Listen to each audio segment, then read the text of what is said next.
It's a story you will only see on 6, and it's a disturbing one. Someone who said goodbye to their pets last year at a pet crematorium may start asking questions about how the remains were handled.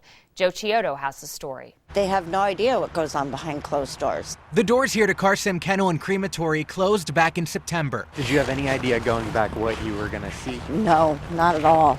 Not at all. And was just horrified. And ever since then, it's right over here. Cherie Fry had a feeling something wasn't right. These are bone fragments from cremation.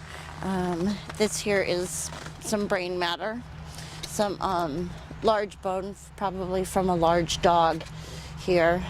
There's probably close to 1,000 pets cremated remains in this can alone. She says the discovery confirms her suspicions that pets weren't cremated and disposed of properly. Do you think people would be surprised to see that this could be their pet? Very, very. I think it would go on beyond surprise. I think they would be horrified and grief-stricken, shocked. Cherie stumbled upon this when she considered buying the place to expand her own pet loss center.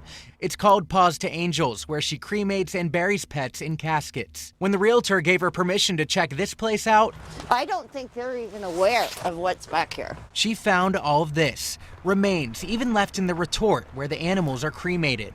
Now she just hopes the next person to open and close this door will do so with more respect. And for the animals that remain, I would really like to see these remains interred somewhere respectful. She just hopes they're properly taken care of.